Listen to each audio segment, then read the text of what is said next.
It's a pleasure to be back, and it's also a super pleasure to have an evening of conversation with Robin and Jason, who I'll introduce here just super quickly, and you all. And so we'll dive in. I know it was a rich conversation last year, and I anticipate it to be even richer this year. So joining me tonight, Jason Bordoff, also skier here, a regular at Vail, I would say, many years coming, always about this time of year, and always hoping for more powder, although not a bad timing for this year. You brought it, that's right. Jason has a long history in energy policy, energy security, and notably he's the founding director and the guy who brought both Robin and I to the Columbia Center on Global Energy Policy. He's the founding director there. He's also a professor of practice at Columbia University, and he's now dean. Well, he was the co-founding dean. He's now co-founding dean emeritus of the Columbia Climate School. Previously, you may know from his reading or listening to his blog, his podcast online, or reading numerous things that he writes in foreign policy or elsewhere, that he has a long history and was part of the White House team, Council of Environmental Quality, National Security Council under Obama, and he left there and has really created, I call it a flagship research organization at a university to talk about energy and energy policy, and he's going to tell you more about that as well. Robin Millican, also joining us. She's a relatively newcomer to CGEV, but she brings decades of experience in strategic planning, organizational strategy, and energy strategy in particular. And most notably, she was with Breakthrough Energy for nearly a decade, I think, around that. That's the organization that Bill Gates founded in order to really accelerate the clean, affordable, reliable, assurable energy that he invested in, and there's still a very active venture capital fund and other pieces there. There she was head of strategic initiatives and innovation. So please come join me on the stage, and please give them a round of welcome. Welcome. Nice water.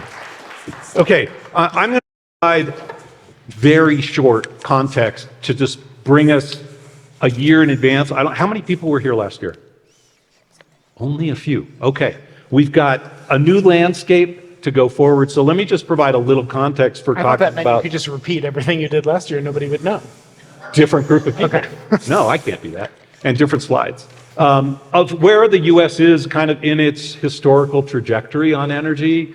And I'm not going to cover international because we're going to talk about that. So this is not a slideshow evening. It's a couple of slides just to provide some data and facts behind it.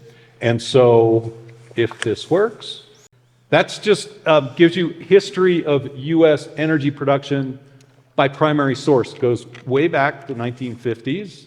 And what it says is that we have done a really, really good job on bringing new energy or additional energy as our energy economy and as our energy production has grown.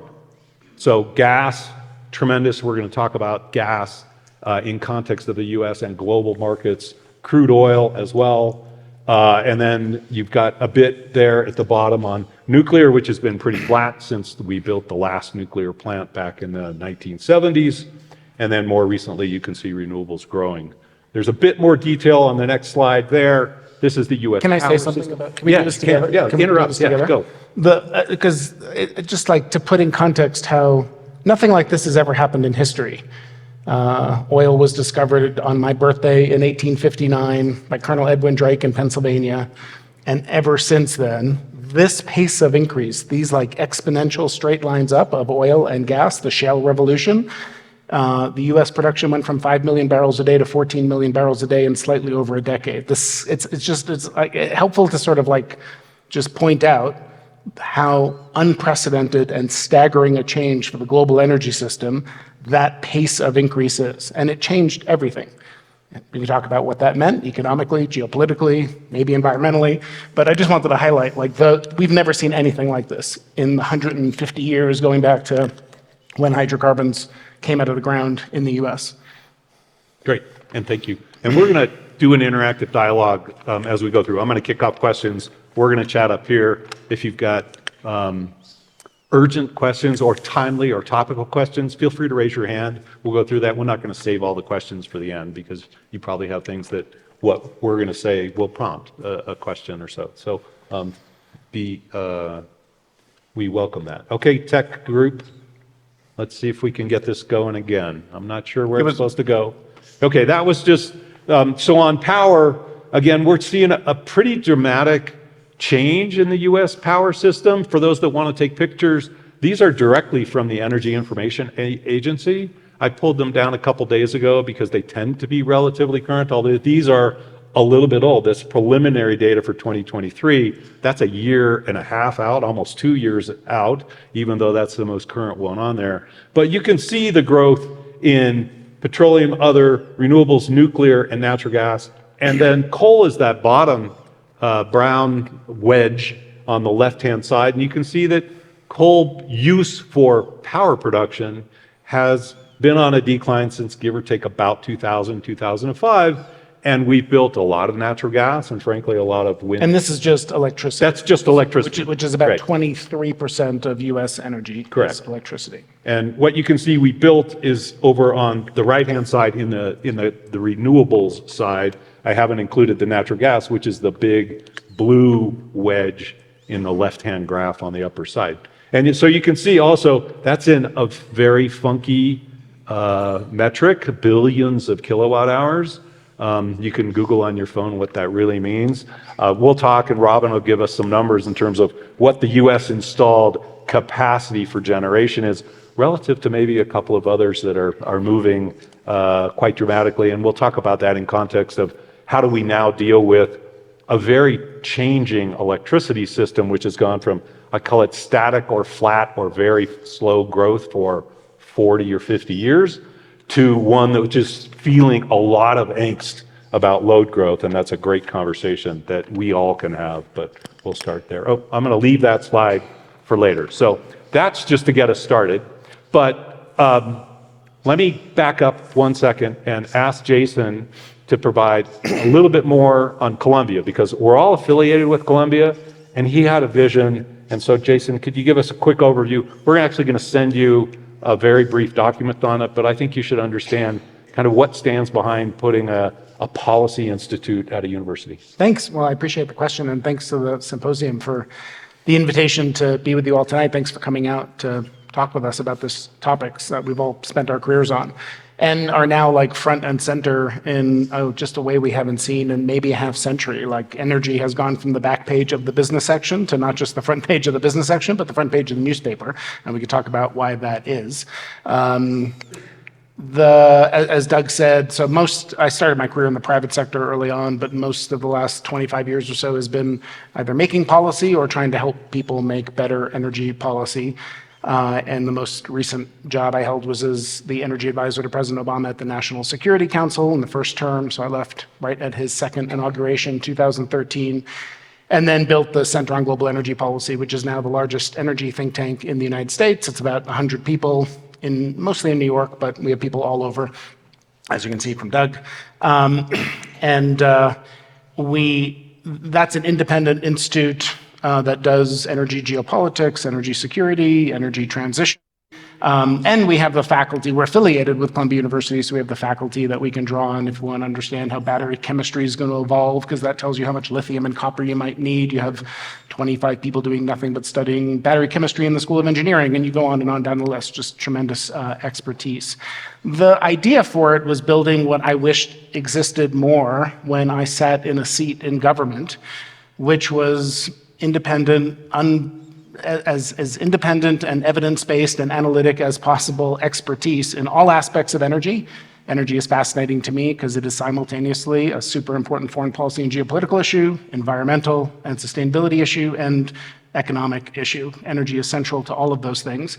And to make good energy policy, you need to think about all of those things at the same time. Sometimes there are trade-offs between those things, and you need to think about how to understand them.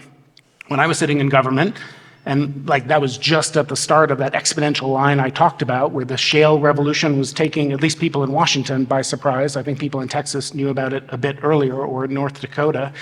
And just as an example, it raised really important policy questions, like should you approve the export of natural gas?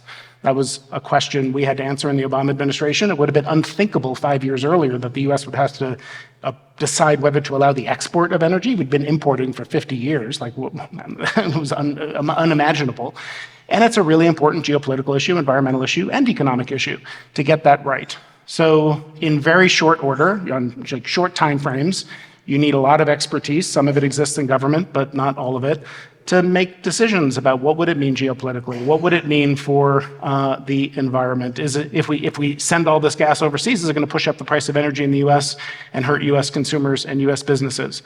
As a policymaker, I felt bombarded by advocacy information, where Greenpeace would show up with one study, or a trade association and a company would show up with another.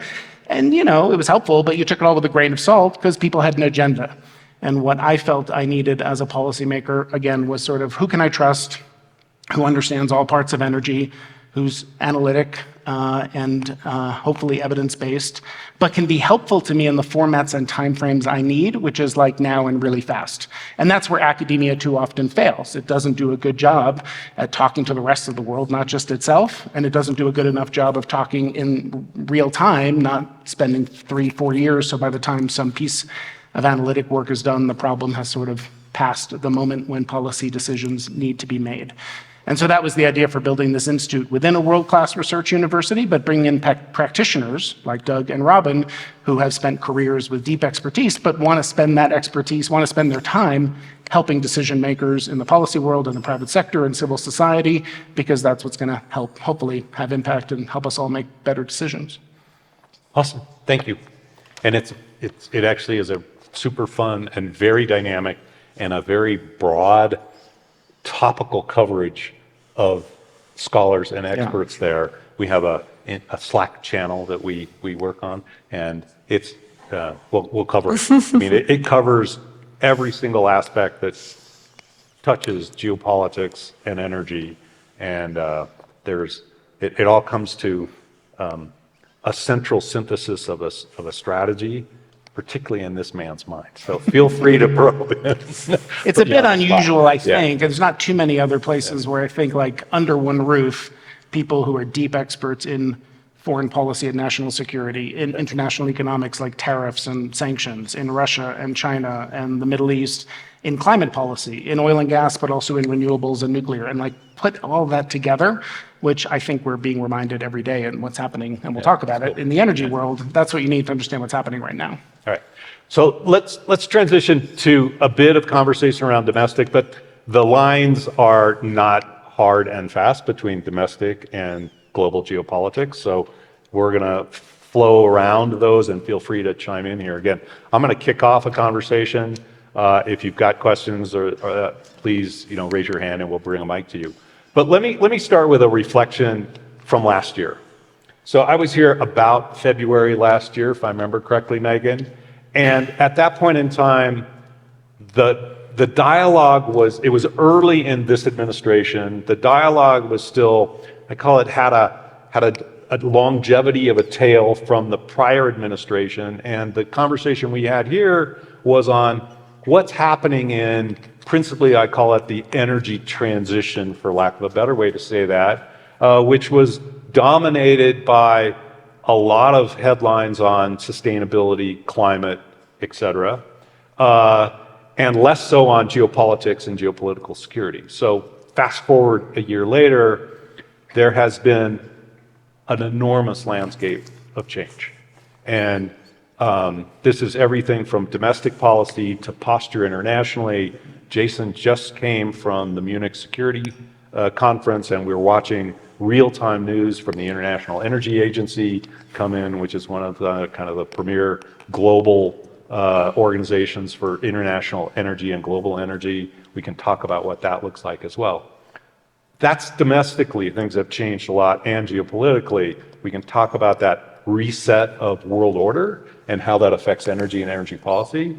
The other piece, which is important to recognize, and we'll talk about this as well, and I'll ask Robin to kind of talk about what's happening domestically, and then we'll put it in context internationally, is that other countries, and in particular China, which dominates supply chains for critical minerals, for a lot of electricity supply elements, et cetera, has put their foot on the gas for doing even more and having more influence in, I'll call it non-US, non-OECD energy markets, maybe is the right way to put it. India as well is stepping up and saying, we need to take stronger control of our own energy trajectory. And that's everything from manufacturing to electrification to now a whole complete reset of geopolitical alliances. And so in that very dynamic context, let's start with kind of what's happening locally. So Robin, why don't you kick us off, if you can somehow succinctly summarize a couple of key takeaways from the transition of what's happened with this administration.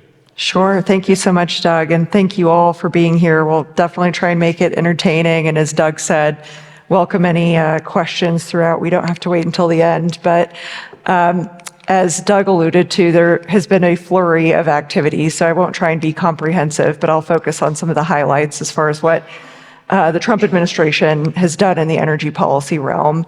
To mention a few things, just in terms of the overall framework and agenda, they're very much doing everything in the vein of what they call the energy dominance strategy. So very soon after taking office, President Trump declared a national energy emergency through executive order.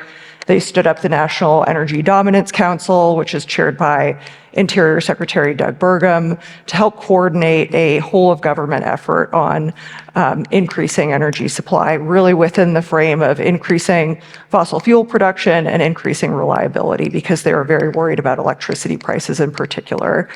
In addition to declaring a national energy emergency, they've put some efforts in place to try and prioritize increased oil and gas production. It includes everything from accelerating federal leasing to streamlining permits for upstream infrastructure, so the actual production of oil and gas, to midstream infrastructure to include pipelines.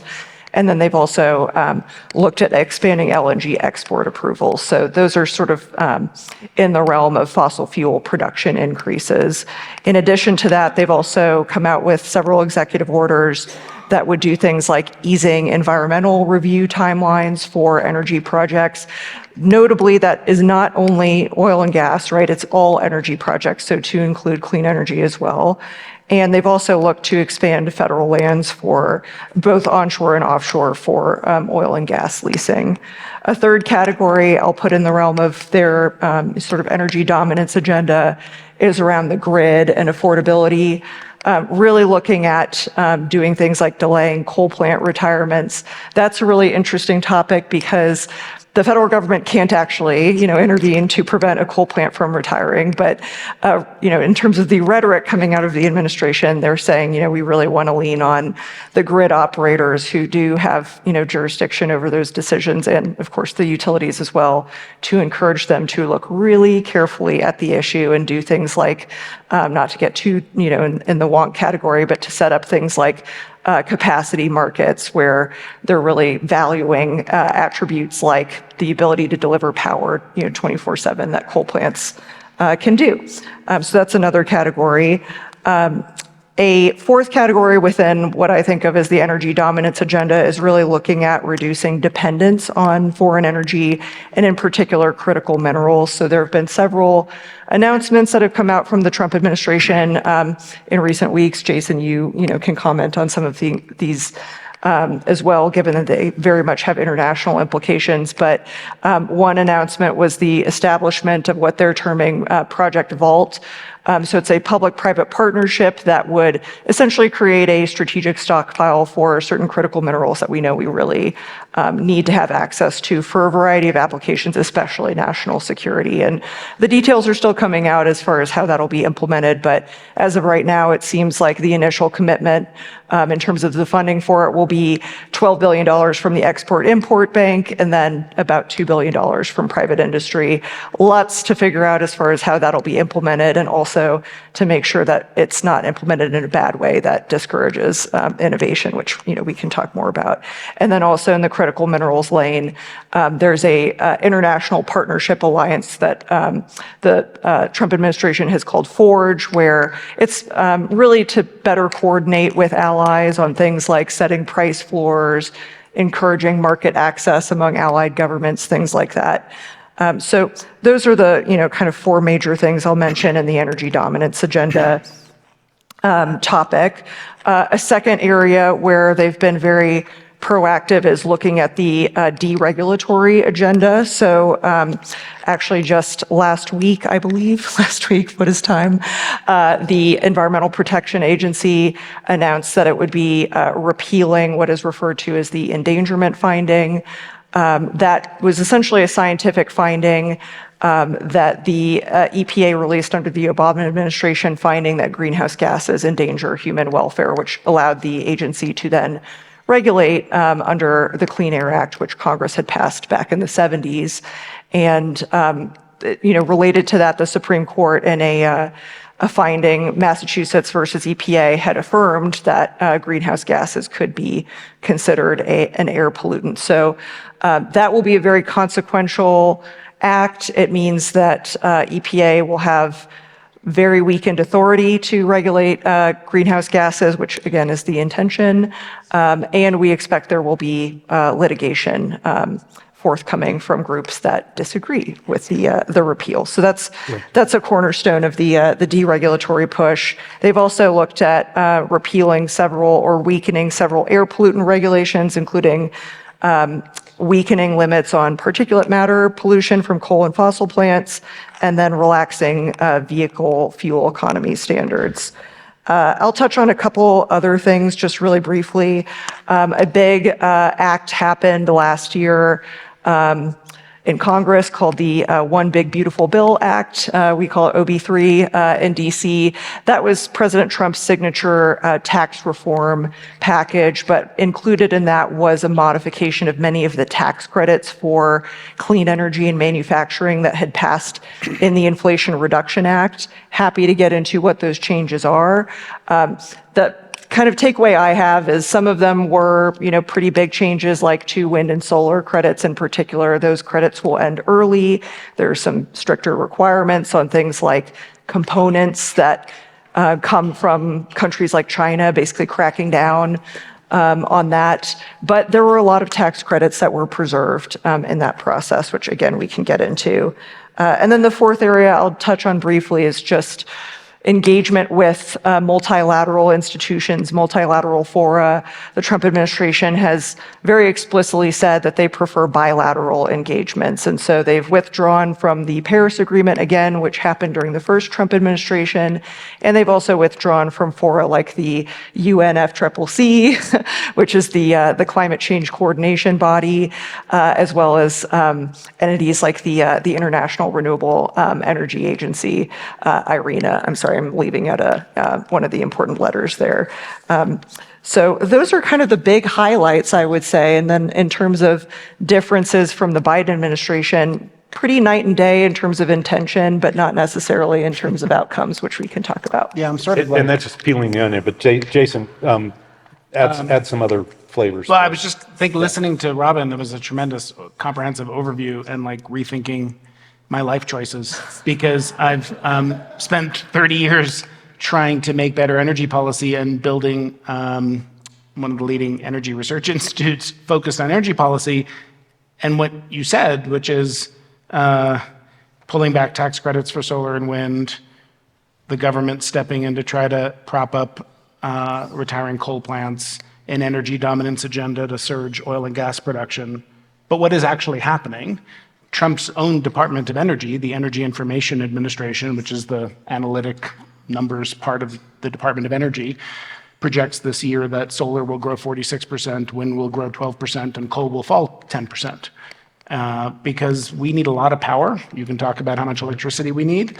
There's a 6-year backlog to buy a new natural gas turbine. Nuclear, if we're lucky, is 10 years from now. And the Trump administration is actually doing a decent number of good things to try to bring new nuclear online faster. It just takes time.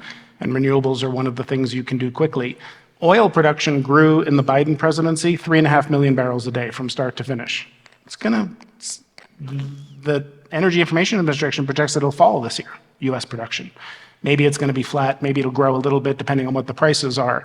But that like straight line up of oil production, those days are over. That's not happening anymore. And that's just a function of markets, it's a function of prices.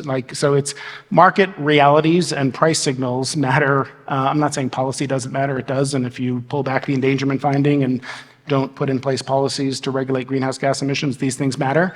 But I think it's helpful to listen to everything Robin said and then say the actual impact of this on the energy system is tempered by the reality that market forces do a lot of the work here. Yeah. Yes. I'm I going have to a peel the question onion over here. on critical minerals and a couple things, but we've got a couple questions there. So please.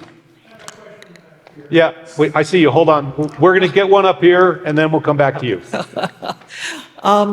My name is Karen Hedlund, and I am a member of the Surface Transportation Board. Hold the mic. And I up wondered just a if little bit. Thank you. either of you would like to comment on the action of the Supreme Court last year in a case that was actually brought by Eagle County, having to do with a railroad to be built in Utah that was going to take oil out of the Uinta Basin.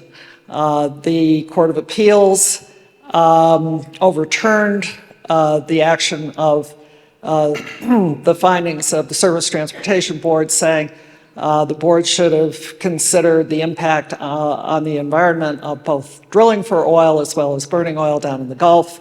And then the Supreme Court said, no, that's a bridge too far. What is going on now is that your former agency is guiding federal agencies through rewriting of all of their environmental regulations in light of the Eagle County case. Would you like to comment on it? Yeah, it's a very consequential case. And so I think bottom line of it is a lot of people are talking about permitting reform. We need to make it easier to build things in this country. It's too hard to build things. Books like Abundance by Ezra Klein and Derek Thompson. And there's a bunch of reasons for that. And one of the reasons is an environmental review process that is, in my view, quite important. It's important to look at federal actions. The NEPA review, the National Environmental Protection Act from 1970, 71, basically says if there's going to be a major federal action, like you're going to build a new highway somewhere, or you're going to do some big thing the federal government's going to do, it's important to study the environmental impact of it. That's all it says is to study it. You need to do an analysis, like at least know what you're doing. And maybe if the road is a mile to the left or the right, you mitigate the environmental impact, you should know that. You should have more information. It doesn't require you to do something or not do something or prohibit you from doing something or not doing something. In my opinion, again, these are all like, people will agree or disagree.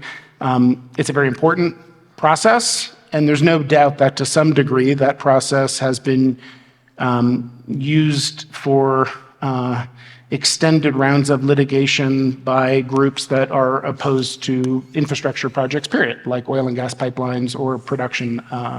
And so there's a question about, in that analysis, how far do you extend the chain of impacts? So when I was in government in the Obama administration, a very controversial poster child issue for the climate movement was the Keystone Pipeline, an oil pipeline between Canada and the United States. And there were years and years and thousands of pages of environmental review, not just to study what would be the environmental impact of this pipeline, but if you send more Canadian oil to the US Gulf Coast and that oil is shipped off to China, what happens in China? Or if you export coal or natural gas from the United States, what are the derivative impacts where now the price of gas is a little bit cheaper and maybe China buys a little more of this or they buy a little less of that, and so emissions go up or down. And that court case said, stop doing that. You're supposed to look at the project itself and not take this vast, expansive view of all the secondary, tertiary impacts that might result. And that probably will mean that there's going to be a much narrower scope of what's permitted, which, people disagree on whether that's good or bad, but it's going to, I think the net result will be that the ability to litigate a lot of these projects on environmental grounds for years and years is going to get harder moving forward. Great. Back in the back, please. And so all the talk of permitting reform legislation, like is Congress going to act to make it easier to build again in this country? That case is so far the most important thing that has happened that will actually change how easy it is to build things in this country. Again, pros and cons to that, but much more than what Congress has done. Sorry. Yeah, I have a question on the legislative process. How do I understand how energy law is implemented, and who is responsible for the decisions that are made? Is it the Congress? Is it the president? Who makes these laws, and how do we make sure they're processed? Ooh, this is the Schoolhouse Rock question. Well, I will certainly oversimplify things, but in general, Congress has the power of the purse, right? So anything that costs money or saves money, Congress has the say in. And typically, the executive branch is the implementing branch. Now, things have gotten very fuzzy in terms of the expansion of executive power, and certainly with the arguably overuse of executive orders. But that is just the really high level, difference in responsibilities. In terms of how legislation comes together, that too has changed a lot. Typically, what would have happened in the past is a congressman or a senator would come up with an idea, bring it to the committee of jurisdiction. So on the Senate side, there's the Senate Energy and Natural Resources Committee. On the House side, there's the Energy and Commerce Committee. So they'd put the issue to the committee would deliberate, they'd have hearings, they would interview different experts, come to a consensus, take a vote, ideally come to a consensus, then it gets graduated up to the floor. Leadership decides when it gets put to a vote, gets passed, gets sent to the president's desk, gets signed. What in practice happens nowadays is because the voting margins are so thin, no one wants to bring a bill to the floor that is going to fail. And so what happens in practice is what used to be what I just described as regular order is what it's called. That has completely broken down, where now all the deals get hashed out, in leadership behind closed doors, where, President Trump says, I want this bill on the floor, next week. Majority Leader Thune says, we'll figure it out, we'll, whip the votes in quiet, and then we'll put it on the floor when we think we have the votes. There are exceptions to that if, they want to send a message, but that's typically how the process works. And then once a bill gets passed, it gets kicked over to the agencies to then implement. So there's the Department of Energy and Department of Interior. So that's federal. Yes. Talk just a minute, or I can also explain that states also have a significant amount of power of, I'll call it legislative and regulatory authority, particularly over the power system and things that happen inside the state. So state activity, governors, all have a very significant role to play, mostly in the power system, not in interstate commerce, which is governed by the federal side. Yeah, Yes. no, that's right. I mean, that was a good overview. I think the important point is, I think regular order no longer exists. There's a way, when I remember, I'm trying to think how 30 years ago or something, my first job in government was for Senator John Chafee of Rhode Island, and on the Environment and Public Works Committee. And there was a process by which bills would be introduced, and then you'd have hearings so that experts, like maybe some of us, would appear and would offer our thoughts on whether something made sense or not. That just no longer happens. And when you talked about the Inflation Reduction Act, this historic piece of clean energy legislation, It happened through a process called budget reconciliation and a tie-breaking vote of the vice president, because it is not possible to pass legislation in that normal process anymore. So once or twice a year, you have some big bill and you smush everything into it, whether it's healthcare or energy or 10 other things, and nobody really has time to read it or understand what's in it. And then that's how we make some of the most consequential laws that are happening right now. Which I think is pretty important. With regard to energy, a lot of people don't always realize the Department of Energy doesn't actually have a lot to do with energy policy in this country. Most of it is running our scientific national labs and regulating, overseeing the nation's nuclear stockpiles. That's most of the Department of Energy. And then there are a couple of things like energy efficiency standards. Should we export natural gas that sit with the Department of Energy? The Interior Department, because about a third of this country is federal lands. Can you drill for oil and gas on federal lands, on the offshore, all the waters?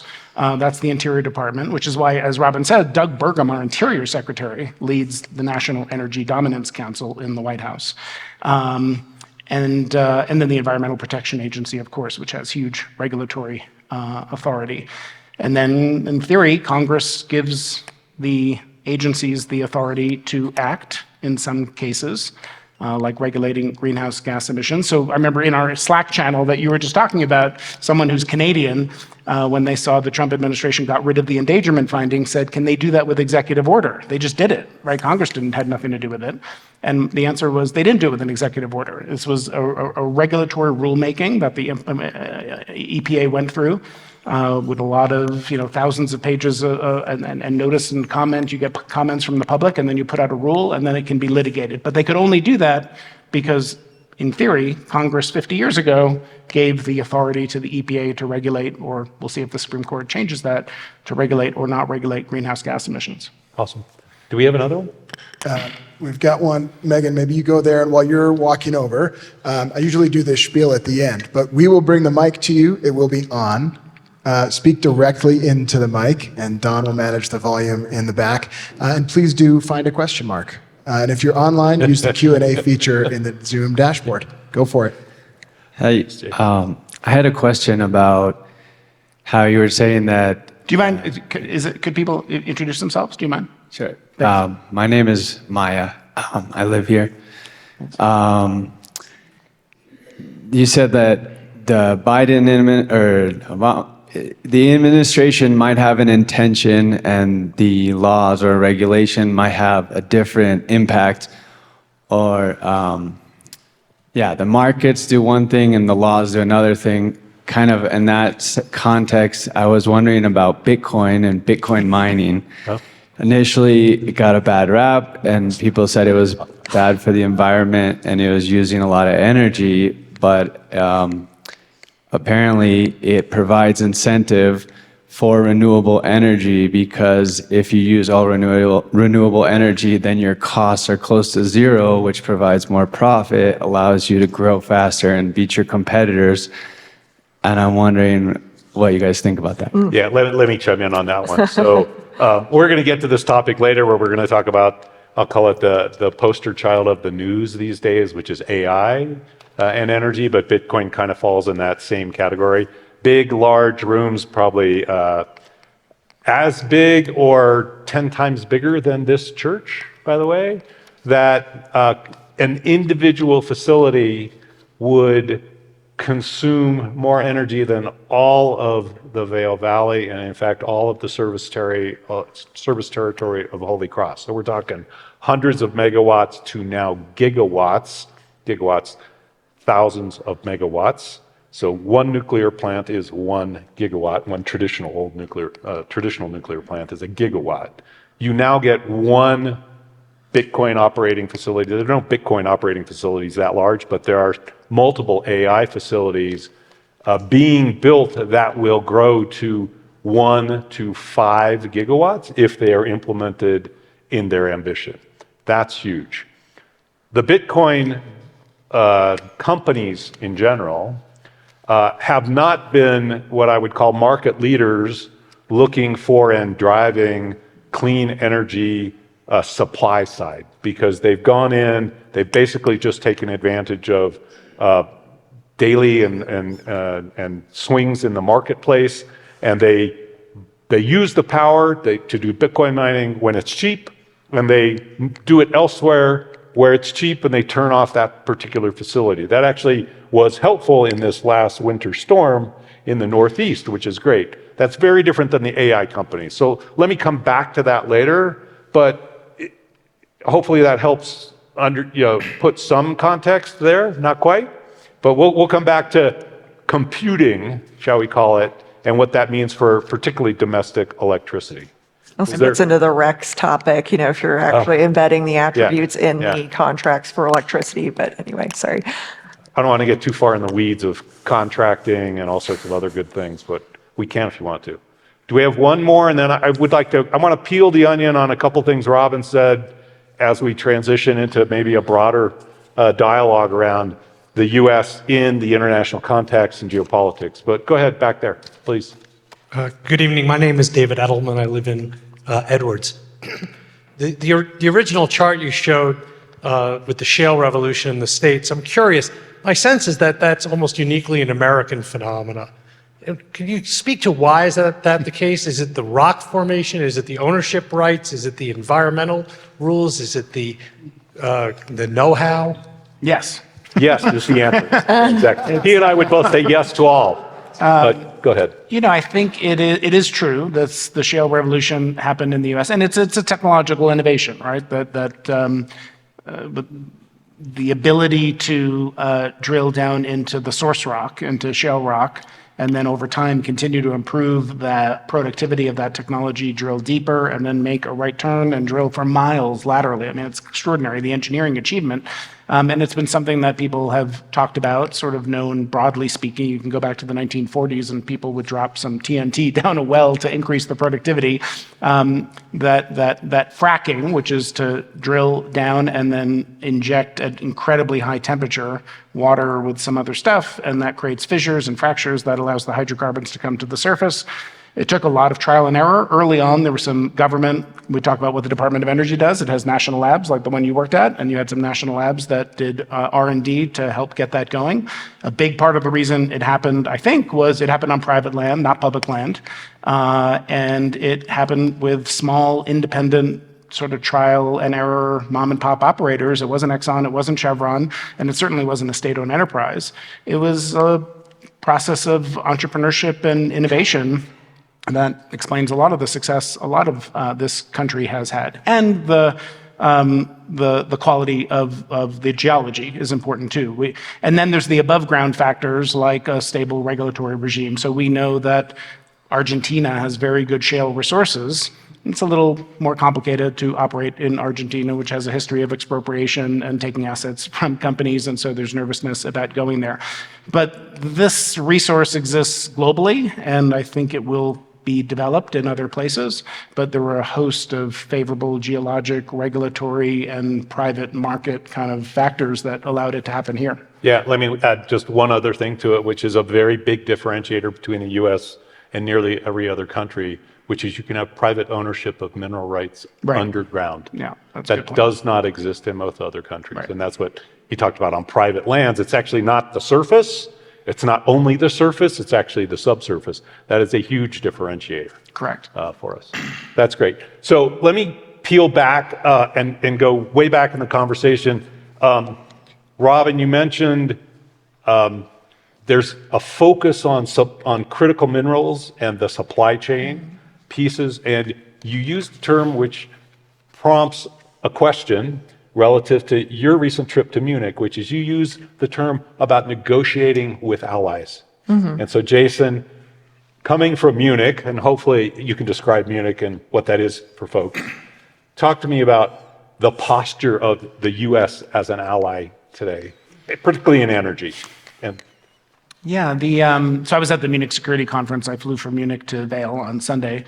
Munich Security Conference, I guess, is the biggest national security conference in the world. A lot of ministers and CEOs and that sort of thing. It's where 4 years ago, a bunch of Biden officials went, for example, and told Europeans, we have intelligence that Russia is about to invade Ukraine. And they said, you're crazy. There's no way that's ever going to happen. And it happened 2 weeks later. Last year, J.D. Vance gave a quite controversial speech because it was perceived as sort of standing up and telling Europe, not mentioning China, not mentioning Russia, but telling Europe, you're the problem.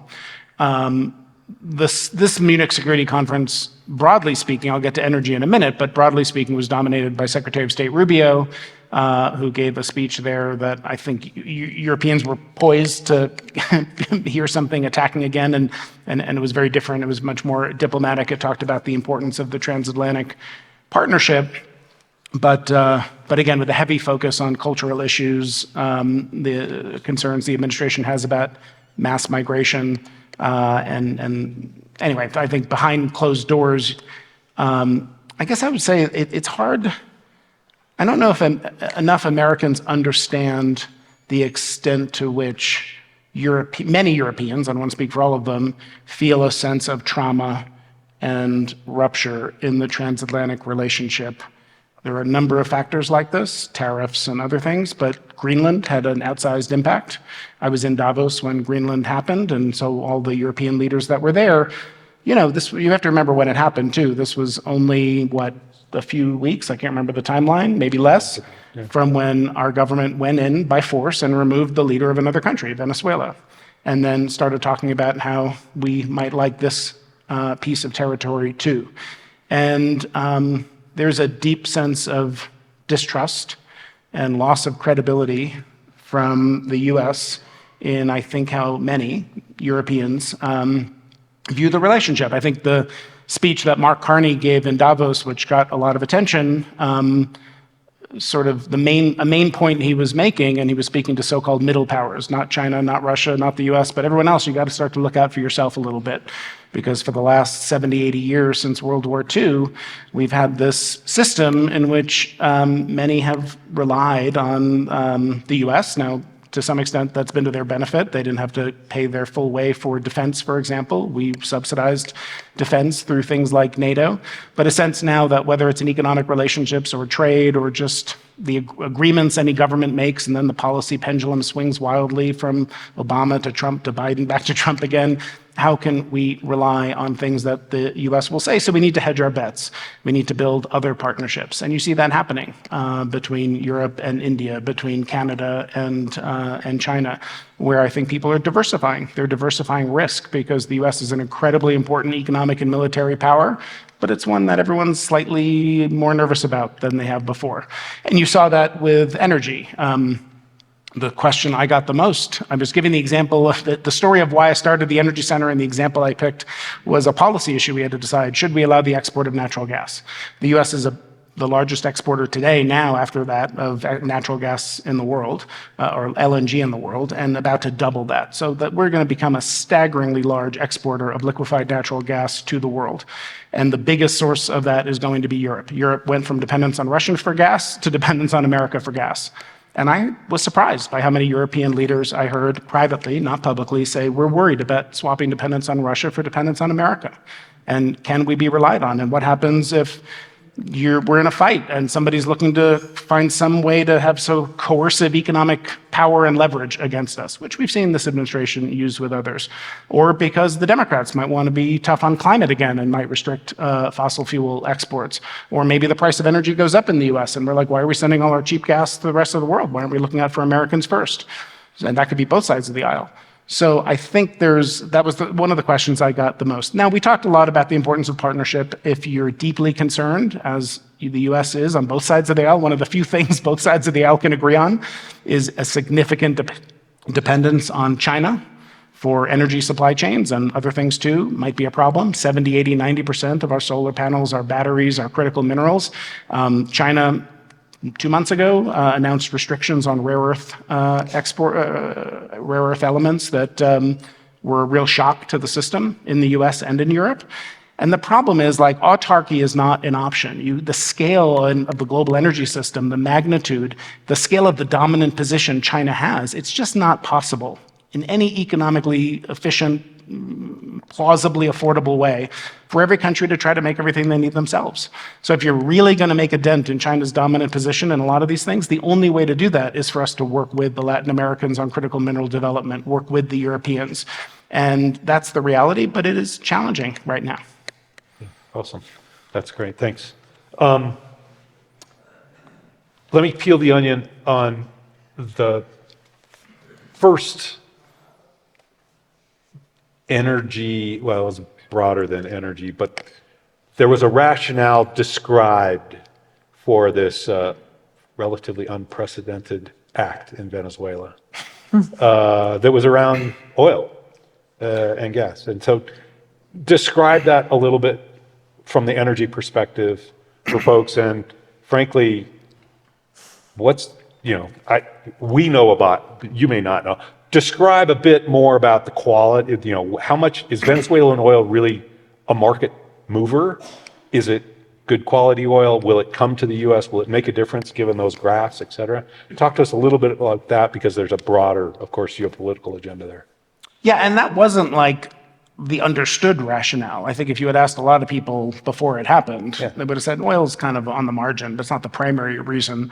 Maduro and Chavez are like pretty terrible leaders, and Venezuela went from like a once great country to a totally decimated and destroyed country. Venezuela was one of the largest oil producers in the world. PDVSA, the state-owned energy company, was one of the most respected in the world. Its CEO, Luis Justi, was named Petroleum Executive of the Year in 1998 at a big gala in London. And like, look at, what a wonderful job Venezuela is doing. And a wonderful place. I never had the chance to visit, but for people who were going to Caracas, in the 1990s. And of course, it's been destroyed to great humanitarian, tragic suffering. And that's something that people like Secretary Rubio have been very focused on for a long time. The politics of Florida, Cuban Americans, like thinking about how to change the regime in Venezuela. There were a lot of reasons that had nothing to do with energy for that. I was surprised by hours after it happened, when Trump came out and gave his press conference. He spoke about oil as much as he did. We've heard Trump for a long time talk about taking the oil in other countries. If you're going to go in and the US military is going to intervene in a country, we should get something for it. Syria and Iraq. It was never quite clear what that meant, but we saw it a little bit in Venezuela, where we had not just economic sanctions, but a physical military blockade of US tankers off the coast, saying you can't send your oil out and you can't get oil imported, because in order to produce oil in Venezuela, they need to import a certain kind of oil to inject to get their stuff out, because their stuff's kind of heavy and thick and hard to produce. Yeah.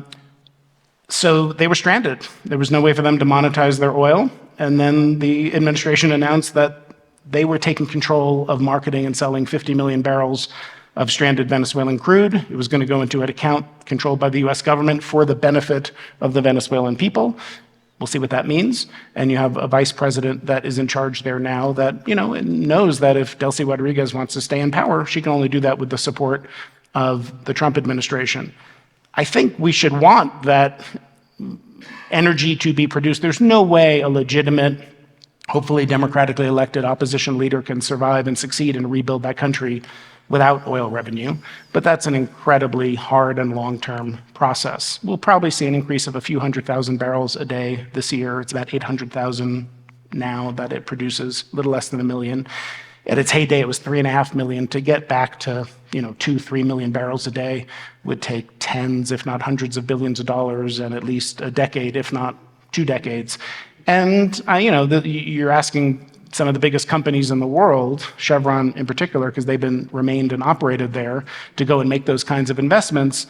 They need long-term predictability. So you're going to have to see a stable government, rule of law, a new hydrocarbon law, a stable investment regime, and this is going to have to last well beyond the Trump administration, so it doesn't really matter how much one administration might want this. And right now, I think it's far too early for companies to go and invest that much money in Venezuela, given all the uncertainty that exists. Awesome. Thank you. Yep, go ahead. Sorry, while we're on Venezuela, could you comment on... An introduction, please. Oh, sorry. Roseanne Casey. I live in Eagle. Used to do energy work with USAID. Just while we're on Venezuela, could you talk about the climate impact and potentially if supply were to increase to the levels that some people think it might? Yeah, I think So imagine a country like Venezuela were to increase production 1 or 2 million barrels a day. One question some might ask is if you put that, and roughly today the global oil market is 100 million barrels. So now you've gone from 100 to add another million or two onto it. And isn't that bad for climate because you're burning more crude oil? My view of this is sometimes something that some in the environmental movement disagree with. The function of how much supply will come to the global market is a function of how much demand is there. Right now, demand is growing 1 million barrels per day per year, roughly, maybe a little less, despite all the talk of peak oil production and electric vehicles. And if demand keeps growing, because we're not phasing electric vehicles fast enough or whatever else you need to be doing to curb oil demand, that oil is going to get produced in a global market somewhere. So Guyana is about to bring a huge amount of supply online. If you talk to all the majors, Exxon, Chevron, everyone, they're looking again because I said before, shale is like about to plateau. Shale may have run its course. It's not going to fall a lot, but I'm saying it's not going to be growing at the pace it had been. So where is that future growth going to come from? And that's why they're looking again at Libya and Iraq and like pretty geopolitically complicated places. And so the way I think about this is if there's another new increment of supply, on the margin, that's a little bit of more supply. It's pushing pressure downward a little bit, but mostly the climate impact of the amount of oil that is produced is a function of how much oil demand there is. And if we have one of our scholars, Luisa Palacios, who is Venezuelan, was the chair of the board of Citgo, the refinery that used to be owned by PDVSA, the state-owned company, who's actually done some really good work on the extent to which Venezuela's oil sector today and natural gas sector is so staggeringly polluting. It is so far below like the base norm of what best practice standards would be. There is an opportunity yet. So 40% of Venezuela's natural gas is just flared. It's just burned and wasted in the environment, causing emissions to no economic benefit. If you could actually allow for a stable investment regime that would allow some good operators to go in and start to work in that sector, it could have the benefit also of cleaning up the environmental footprint to some extent of how oil and gas is produced in Venezuela. Awesome. Thanks. I'm going to turn back to domestic here for a little bit, and then we'll cycle back into broader geopolitical issues, but we spent a bit of time in there. Robin, we at Columbia, myself, we were at a DC roundtable last week, I think it was, on load growth and electricity prices. So this is in the news. Load growth is not just Bitcoin or AI, but it's broader.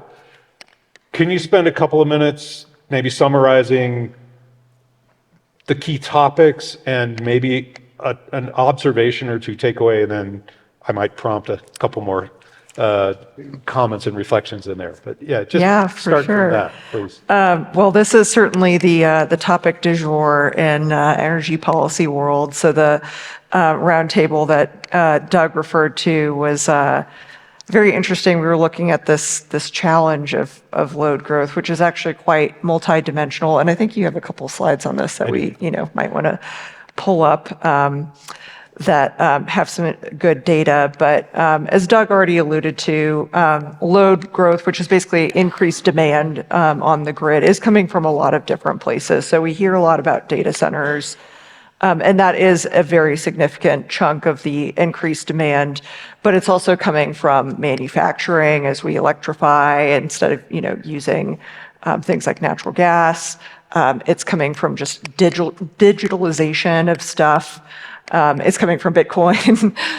So there are a lot of different drivers, right? And this is a new situation in the sense that, for decades now, we've been in a pretty flat demand scenario where, we could kind of, rest on our laurels a little bit. Now there's a lot of stress on the system, and the sort of narrative that's out there about electricity price increases, which have been substantial in some reasons, resulting from things like data centers, is actually quite complicated, and it's not that straightforward. So one of the really great studies that's come out recently, which, Doug, you have a couple of slides on that we'll get to, came out of Lawrence Berkeley Laboratory in California, where they looked at a lot of different factors. And what they found is that in some states where data center development has been the highest, the growth in electricity prices has been less than inflation.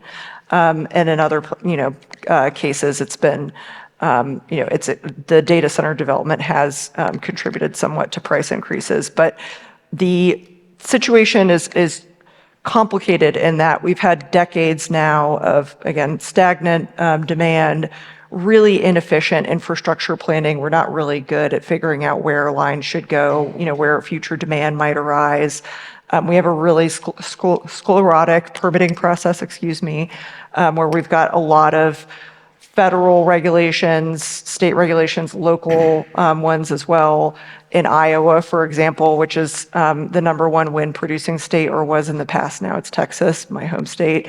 I think the statistic is something like 70% of the counties now have local setback requirements or ordinances against new wind development because people don't like wind for aesthetic reasons, or they don't see the benefits to their community in terms of the tax base. So lots of opposition that's led to a very cumbersome permitting process in some cases. So put all that together. Oh, and then the other big thing is out west, huge burden on utilities from wildfires, right? In California, PG&E is spending $25 billion to bury power lines because they've had such catastrophically destructive wildfires. Obviously, that's a topic that you all are very familiar with in Colorado as well. And so put all that together, you've got the perfect recipe for increased electricity prices. And again, it's not, every region, but certainly in places like the West, it's been substantial. And then add on top of that, you've now got all this new demand. In terms of what can be done, there are a lot of different solutions. Hold that thought. Oh, go ahead. Hold that thought. Let me interrupt you there. I've got some slides, so I want to put some data and facts behind that because us energy nerds love to read these studies and look at graphs, et cetera. So I've got a few, they're relatively dense, but I'm going to try to summarize them for you as we go through it. And then we'll get to the solution side, because I know that there are questions. And the grand we in what she says is kind of the US on average. I will say, and I don't know if Brian Hannigan, the CEO of Holy Cross, is online, but Brian, ex-colleague from what was then called the National Renewable Energy Lab, and his team and the board is doing, I'll call it a leadership job in terms of being creative, driving and enabling affordability, creative solutions, et cetera. So kudos to you all and kudos to Brian if you're online. So take the we with a grain of salt there. Let me see if I can get through a couple of slides. So what I did was I pulled a few slides out of maybe a 50 slide deck from this recent study from Lawrence Berkeley National Lab. Again, colleague of mine, Ryan Weiser, of ours, was the lead. It was a collaboration between Lawrence Berkeley and Brattle Group. And he's got a bunch of data from 2019 through 2024 just to identify what were historic drivers on prices. And I'm going to cover just a few of those, not all of them. You can welcome to ask other questions about those as well. And then I'm going to contrast it a little bit with what's 2025 and kind of where we're going, because history is a terrible predictor of the future. Let's just put it that way. Things change and they're very dramatic. So you're already looking at these graphs, and they're called heat maps, showing the change in retail electricity price, or the average retail electricity price on the lower left in the given states. And you can see California, Hawaii, and the Northeast all pay generally higher rates. That's from a lot of different factors, and I'm not going to go into all those factors. We can peel that onion maybe later. But the change, which is in the right, is actually also correlated, or has been, from 2019 through 2024. So you can see the blue states in the middle, the light blue to slightly dark, actually had negative price changes on an inflation-adjusted basis in those 5 years. That's a pretty interesting piece, because the rhetoric that you hear or read in the news is prices are going through the roof. Well, okay, this is through 2024, and I'm going to show you a graph between 2024 and 2025. And as Robin said, now this is a super dense graph. So for all of you who want to read the details, please go to Lawrence Berkeley National Lab website or Google LBNL electricity prices, and you will see it. And what you see actually is that the principal drivers are wildfire or other natural disaster mitigation costs. And then the second biggest one actually tends to be distribution system upgrades, because the distribution system has not been well incentivized to keep up with demand. And then there are lots of other pieces, and let me show you some correlations then, where load growth actually, as Robin said, in some states is affiliated with slight increases, but in most states is actually affiliated with price decreases.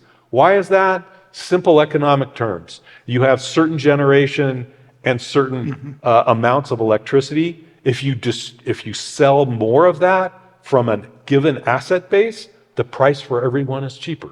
That's when the average cost goes down, when you add more demand. There's another part of that economic curve where if the marginal cost is greater than the prior average cost, prices are going to go up. Okay? Back to economics on that one. So there is what you see.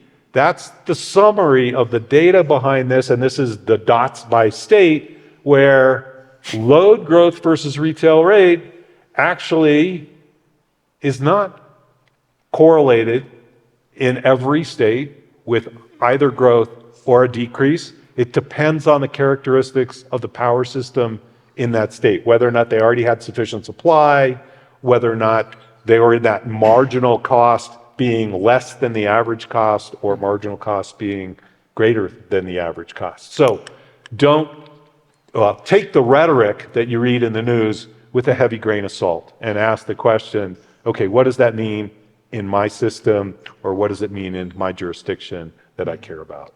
That's one piece. And then also, one should recognize that even though we're in the highest production of natural gas and a relatively stable, low-price natural gas regime outside of storm and temperature fluctuations, which we've seen, gas actually is correlated with increase in electricity prices, and that's due to a little technical detail, which is that the cost of a gas electron, right, of producing electricity with gas, sets the price in the market. And when gas prices go up, the whole market clears, it's called clears, it sets the price for every kilowatt hour in that market. And so if you're a retail customer, you see those rate increases. If you're a big corporate customer, like a Bitcoin customer or an AI customer or many others, who sell or who enter into what are called power purchase agreements for nominally fixed prices, sometimes they're indexed to the market, they see less increases. And this is something that also is really important to understand, which is retail customers are more exposed generally to gas price fluctuation than commercial and industrial customers. True in Europe, more and more in Europe too. Yeah. Maybe there are a couple more here. So that's the summary of that. Residential customers have seen nominally greater increases than commercial and industrial, and that's kind of across the country on that. And again, details depend on the jurisdiction, but that's an interesting takeaway that is now dominating, I would call it, the politics of electricity price increases, and what does that mean for policy dialogue, policy solutions, and what's happening in the states and at the federal level. And again, lots of metrics on here, but this basically just shows that households are really concerned about that. And there's more detail here where, as a percent of, I'll call it, disposable income, high net worth houses, or average income houses, spend only about 1% of their disposable income on their electricity costs. When you get to lower income houses and as low as $50,000 per year, that burden rate rises very quickly to 6%. And if you go below that, 12 to 15%. And that's the other set of constituents who are deeply being articulated in the policy concern area, which is how do we address the energy burden, particularly those that are struggling to cover costs between rent, food, and utilities. And that's why it's a political, very hot topic as we enter into this fall. Okay, I told you I would show you the contrast between the 2024 maps and the 2025 map. And so remember, in 2024, average rates were kind of high on the coasts, and the average change was slightly higher in those two areas. That's 2025. And that's a very, very different map than 2019 to 2024. And you can see it's fuel and wholesale power, it's distribution, inflation, hardening, and then there are a bunch of weedy things from the power markets that I'm not going to get into. But it's not load growth, interestingly. It's the dynamics of the market which are driving price increases. And that, again, spurs an enormous amount of conversation around policy solutions that might lower that burden, particularly on those that can't afford it. So I think that's the last slide. Just on Great. that affordability, Okay, go. I'm just going to say on that affordability thing, because the growing concern of affordability is important politically and certainly economically. But just to put in context, because we, as you heard, do a lot of work on geopolitics and these big macro global issues, energy poverty, which often means hundreds of millions of people who have no energy at all in places like Africa. But we also have a program on domestic energy poverty and a great book that recently one of our scholars, Diana Hernandez, put out, calculating that about 1 in 10 Americans struggle to meet basic energy needs, air conditioning, heating their homes, forego basic needs like food or medicine in order to pay energy bills.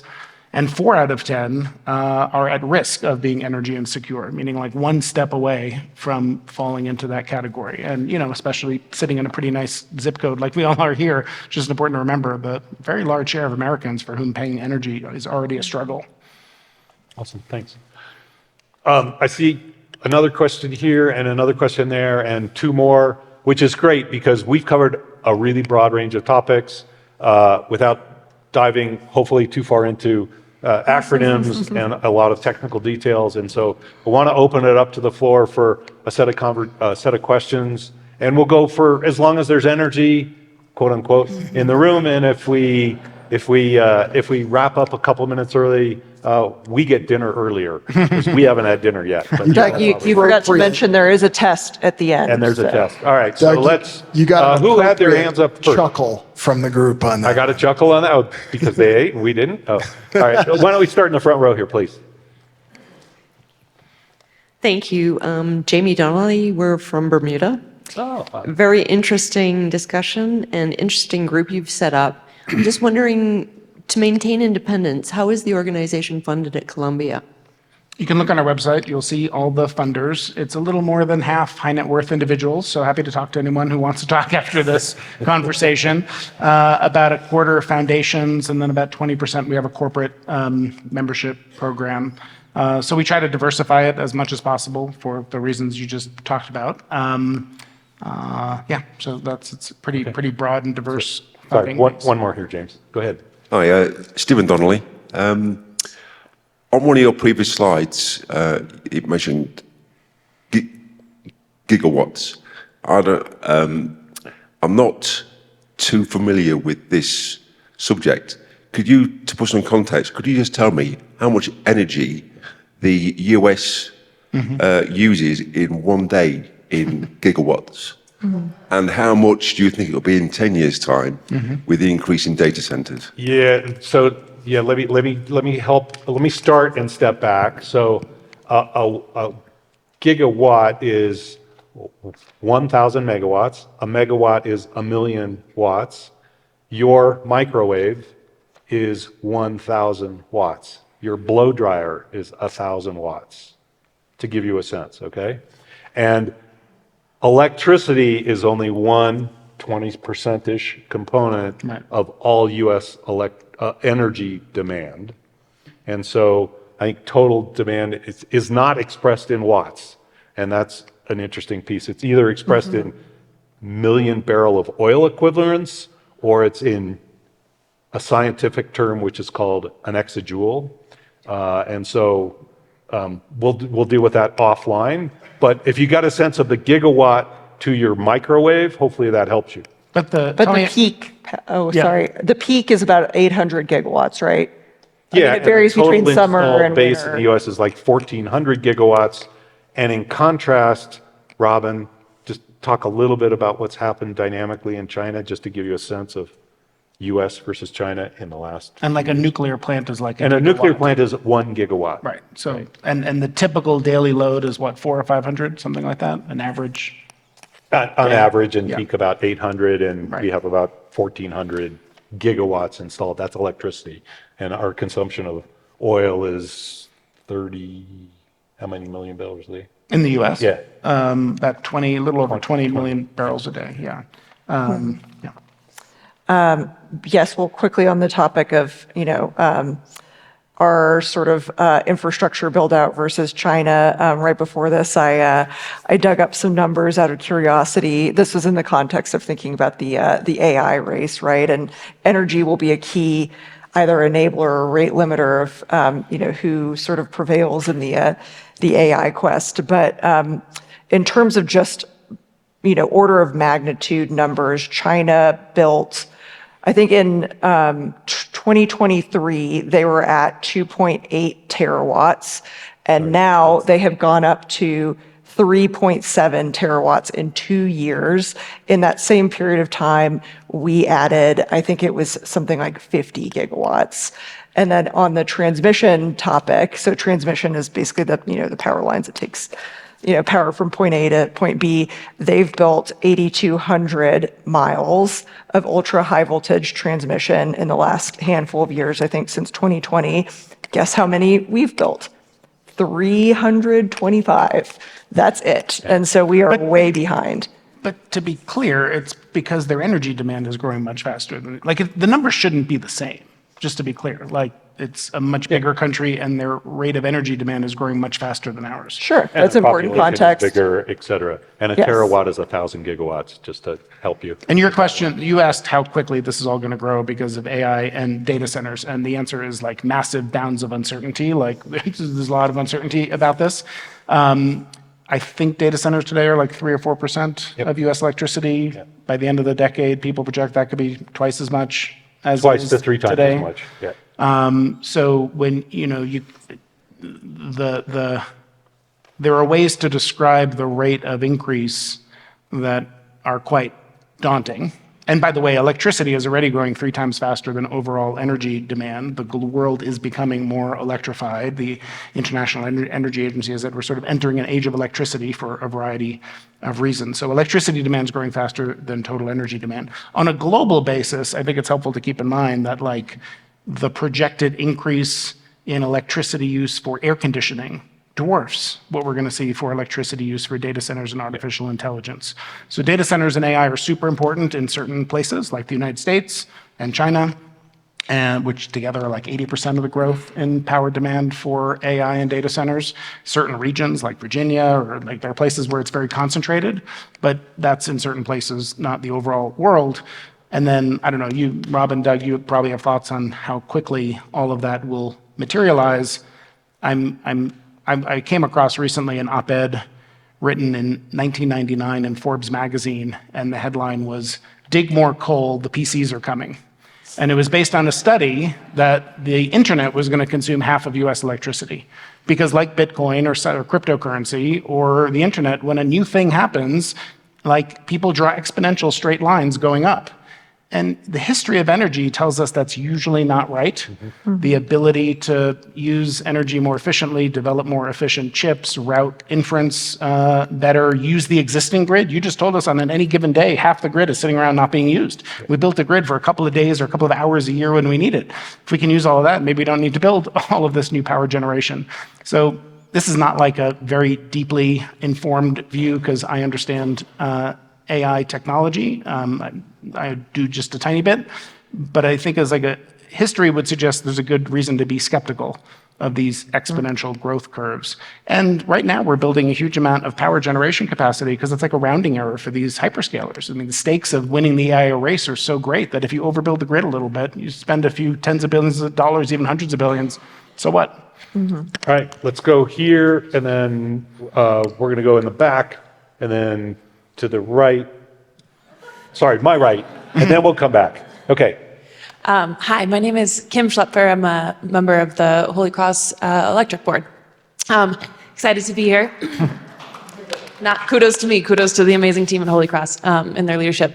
So I wondered if you could speak to, you guys just shared a bit about the misperception of AI changing rates, and we got to see some graphs on how there's a lot of different cost elements that go into a rate design that's not just power supply. I'm curious if you all can speak to another maybe misnomer or I don't know if it's a misassumption, but an assumption we hear all the time that more renewable energy on the electric grid is going to cause prices to spike and or reliability to crumble. We hear it all the time, although Holy Cross reached 86% renewable energy last month. We still hear it all the time from folks that our reliability and the reason the prices are going up, everything is from renewable energy. So I'm curious if that is the experience, if you all can share about that, or if that's not, if it's one of those complicated equations, if you all can just kind of Yeah, I can take that on. Yeah, that's a layup great, for great you. questions. Probably easiest for me to summarize and answer. So there's another graph, that LBNL study, that I would suggest you download and look at, which is exactly answering the question, are price increases related to renewable portfolio standards or the increase in renewables in given states? And in general, for nearly all states, they are affiliated with decreases in average power prices because they lower the price of electricity overall. In a few states where they're either constrained by the quality of the resource, i.e. renewables are higher production than the average marginal production, or they've made what's called a carve out. They've made a special section of the policy or the regulation that promotes a given technology, like rooftop solar in Maine, as an example. That tends to be, even kind of intuitively, probably not a super inexpensive option because it's kind of cloudy most of the time. And so in states where they had those provisions, there is correlation that renewable portfolio standards or increases in renewables actually did increase prices on average. That's the pricing piece. On the reliability piece, it is shown not only in places in the US, but across Europe, across Australia, et cetera, that you can run renewables episodically on up to 100 or more than 100% if you've got exports, very, very reliably, as long as you're managing it in a modern, smart way. And I completely trust Brian and his team to be doing that with you. He's on top of it. So hopefully that answered your question. I think we're going to go in the back. Yeah. Hi, my name is Stephen Rothstein. I live here in Edwards, and I want to thank the three of you for speaking to us today. Very enlightening. Jason, I also want to say you might know my late friend Larry Goldstein. Of course. Yeah. And he passed away, and Yeah. really smart guy. Phenomenal. My question for you is, the price of Brent has gone up to over $70 a barrel right now, and I think it's due to the Iran conflict that may be brewing. If it not for that, where do you think the price of a barrel would be at this point? And where do you think it's going in the future? You know, prior to this, last year I was hearing the death of oil and gas because of electricity, electric cars, things like that. But I'm just curious to know what you think going forward, where things are going to go. This is not official investment advice, right? Yeah, I was going to say, disclaimer on this one, please. Well, you and I both know that Larry was the best person to answer questions like that for a very long time. So, yeah, he had no doubt forgotten more about oil markets than I'll ever know. But I think you're right. We've seen the price of oil go up from about $60 a barrel in early January to over 70 now. And a couple of reasons for that, but a geopolitical risk premium may be the most significant because we see tankers and warships heading to the Persian Gulf and a rapidly escalating probability that the U.S. will undertake some military activity against the regime in Iran, which poses a risk to oil supply because there's an attack on infrastructure, because the leadership in Iran feels like a cornered cat and lashes out and decides to strike oil infrastructure. There's a limit on that in the sense that, who would have thought that, what was it, over the summer, last summer, when bombs were falling over the Middle East and Trump went in, everyone told him war would break out in the Middle East, and went in and bombed the Iran nuclear facility. All of these events, or I forget what year it was, 2018, I think, when Iran attacked Abqaiq, one of the largest oil infrastructure facilities in the world in Saudi Arabia, oil prices spiked and then they came down a week or two later. The markets almost just become immune to the idea that oil supply can be disrupted. Like we've seen so many cases in recent times where you would think it would happen, and it hasn't.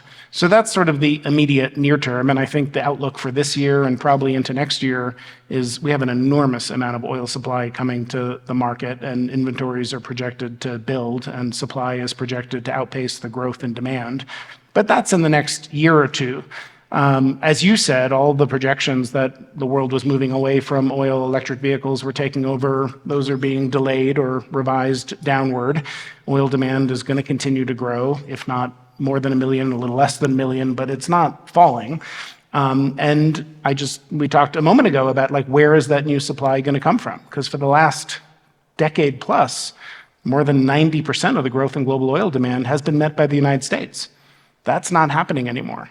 And so that's why everyone's like, where's it coming from? And those are long-term, long-cycle projects. If you're going to go into if you think Guyana was very productive, which it was for Exxon and Chevron, maybe you want to go to Suriname. Maybe you're looking at the rest of the coast off South America, or you're looking at, like I said, places like Libya and Iraq, which companies are looking at again now. But those are investments that take a decade to play out.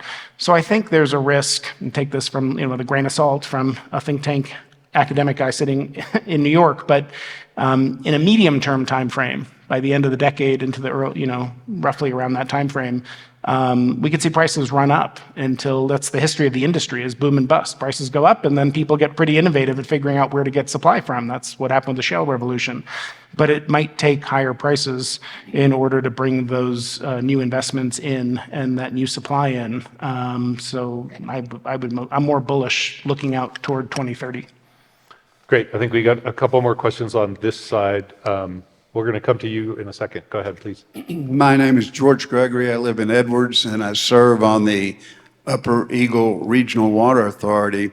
And while this has been U.S. and global policy, we in Eagle County, you gentlemen and ladies know this, have not had a good snow year.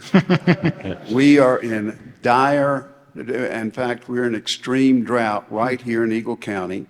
And we are in the headwaters of the Colorado River, which will fill Lake Powell to the extent they can. The lower basin states are demanding that we contribute more to their use for water, which goes through the Glen Canyon Dam. And you've mentioned air conditioning several times. There's not going to be any air conditioning. We're within 30 feet of what they call dead pool at Lake Powell. So it's interesting that we have all these, thank God for Kim and her board and her leader at Holy Cross. We're in good shape. And we're in good shape here for water that will come out of the Eagle Park Reservoir for this summer. We have another winter like this next year. It is going to be catastrophic. And I wonder if you folks in your entity in Columbia are thinking about those on a local, we're talking 60 million people that could be affected should we hit dead pool in a region of the United States where air conditioning is critical just to keep people alive? Yeah. Yeah, so Really interesting. Thank you.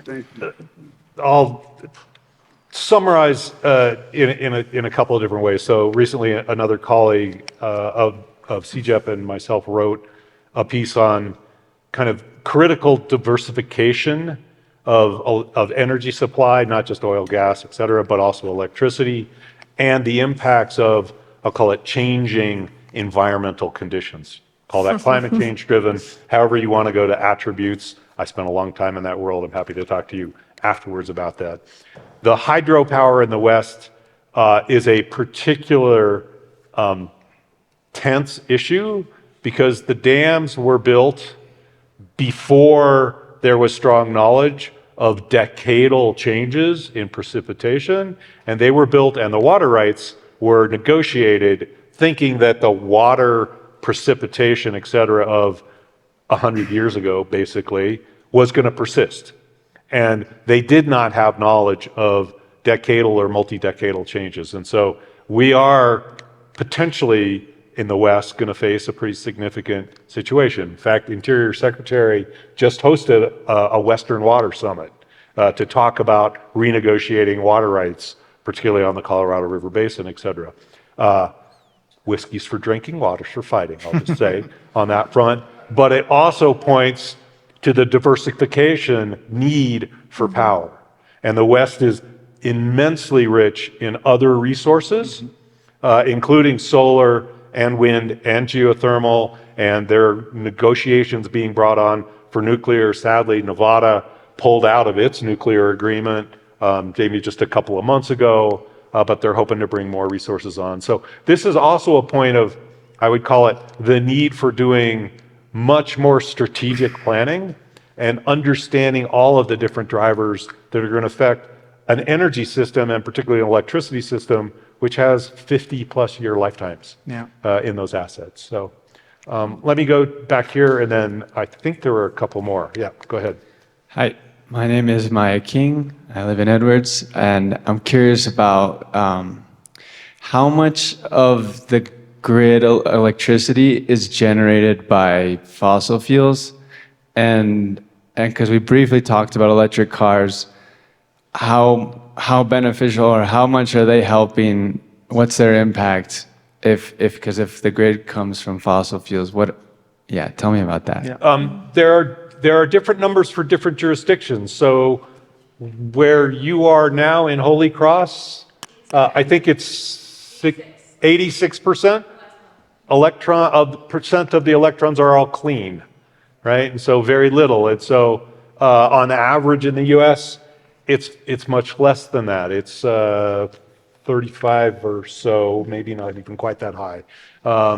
So it's very jurisdictionally dependent. Are those carbon credits, or is that, how much of that is carbon credits? Sorry, are you talking about power credits?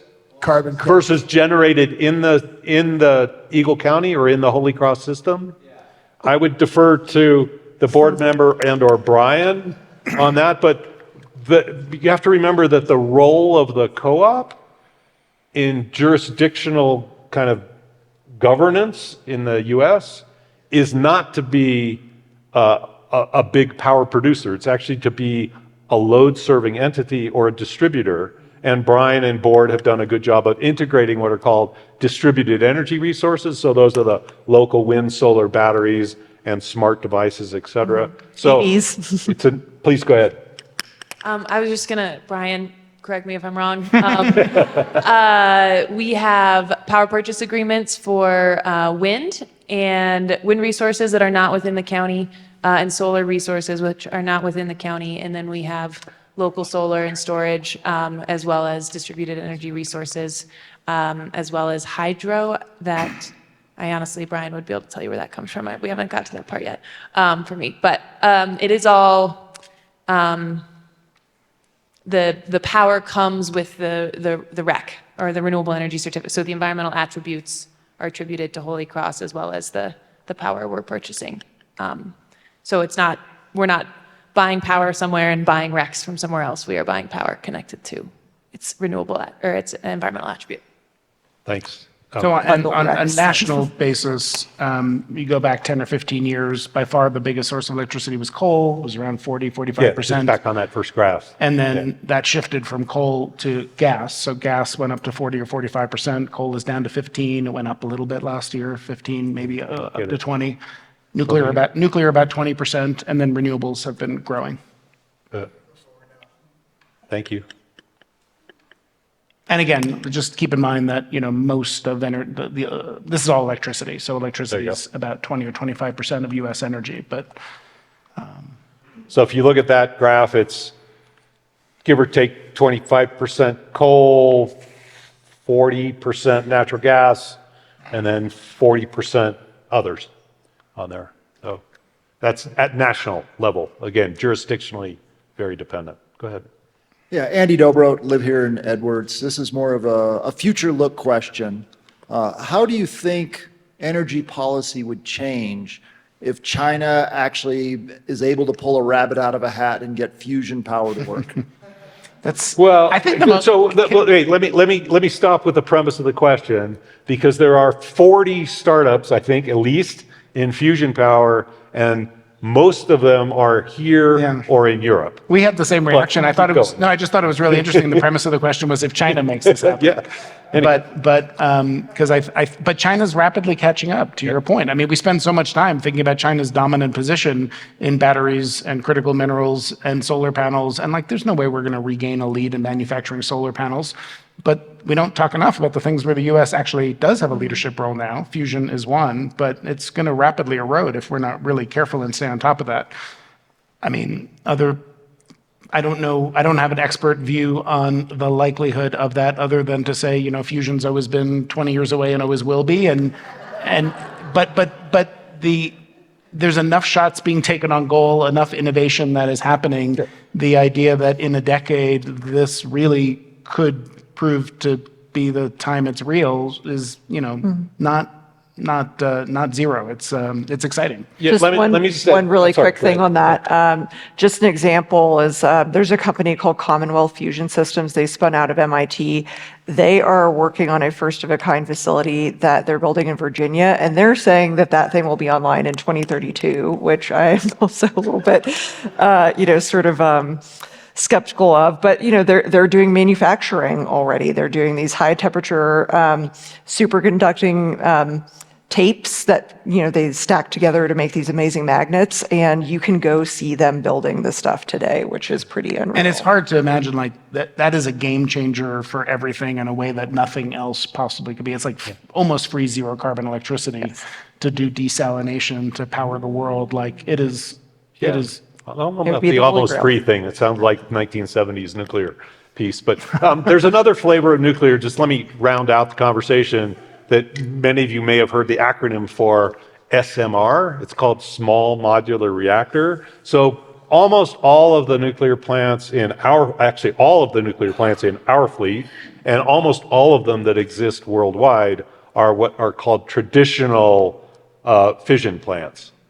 Right? They're at about a gigawatt of scale, and small modular reactors actually have been perfected by the military, and they operate our nuclear submarines and many other ships, but they've not been in civilian operations. They can be as small as a refrigerator or a small room and be from a few tens of megawatts to hundreds of megawatts. And the idea with those are to go from a big on-site construction project, which classically has had cost overruns in almost every country now except for Korea and China, to a mass manufactured nuclear, basically, product that can roll off a manufacturing floor, be fueled on site, be hooked up to the grid, and roll out at scale.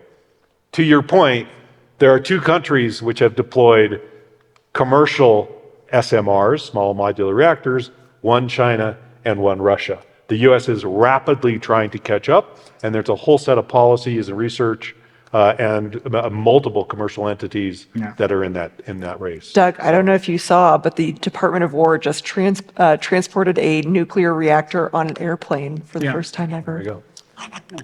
Back here. And then we've got one back on the right, okay? Roseanne again. I was going to ask about nuclear and you beat me to it. Thank you. Second question. You, Robin, talked a little bit about the theoretical decision-making roles of federal and state government and talked a little bit about coal.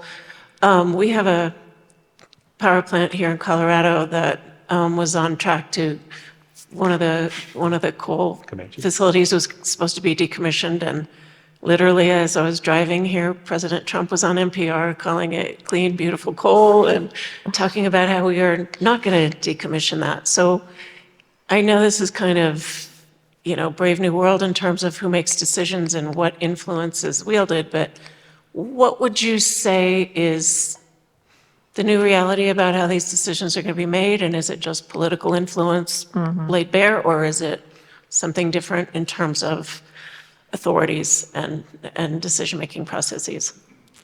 Doug, you may have thoughts on this as well, but I would actually be surprised if any retirements get pushed back that don't otherwise make sense for resource adequacy. The administration could say what they want about wanting these, plants to remain online, but they don't have any authority to make it so. It's the, regional grid operators, it's the utilities that, own or operate the assets. So, I can't imagine a scenario where there would actually be a decision made for reasons that don't otherwise make sense. They actually, they're asserting emergency orders to keep coal plants online, which is what they've done for that one. Those tend to have 30 to 90-day extensions, and they are costing hundreds of millions of dollars, and they are principally against the wishes of the operator and the owners and the local constituents. So contentious, possibly it will continue for 3 more years if they want to continue to use those order authorities, and then we'll wait and see. Right. So you kindly said that you listened to my podcast. And so if you've listened to this week's episode, it's with the number 3 official at the U.S. Energy Department who talked about the need to force coal to stay open for grid reliability reasons. And my response was to say, if that's true, why are we seeing local utilities like in Colorado take you to court to say we don't actually want that? Why are you making us do that? So anyway, listen to it, see what you think. All right, we're going to go here, and I think we're going to use that as the last one and wrap up a few minutes early unless there's a burning hand that gets raised right now and gets waved at me. Okay, last question. All right, we got 2. Okay. Not too burning. Stephen Croak from a consumer from across the river. A lot of this is rather dire to hear. What are the 3 concerns you have most about global energy, and is there anything we can do as individuals, or are we just along for the ride? About global energy? Global energy policy, the future. Jason said he was bullish on petrol, for example. Yes, sir. Well, I mean, I think that notwithstanding the endangerment finding decision that Robin mentioned, I am worried that we're not moving fast enough yet to lower the carbon emissions from the global energy system. They're still going up for all the talk and all the rapid growth that you can tell us about in solar and wind. It's growing at an extraordinary rate, but oil use, gas use, coal use are still going up. So we're not doing enough to lower emissions.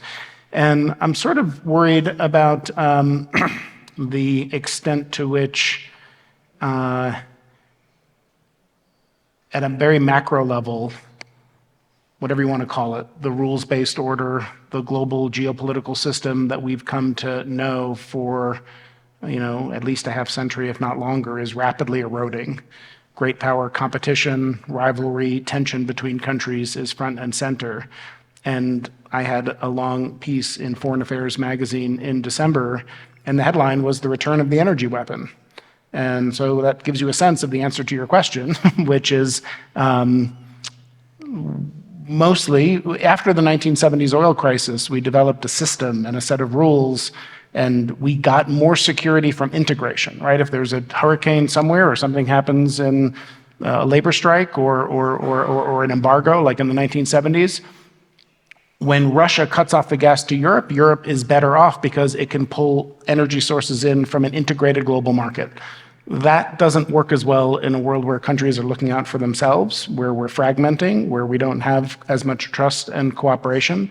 And now we're looking at energy as a tool that can be used in coercive ways against other countries. And that has the potential to accelerate this sort of fragmentation cycle, potential downward cycle that we're in. Yeah, I would add one from my side in addition to those, which is I'm worried that the U.S. is increasingly eroding its capability to be a leading innovator and supplier of innovative energy technology or technology solutions globally.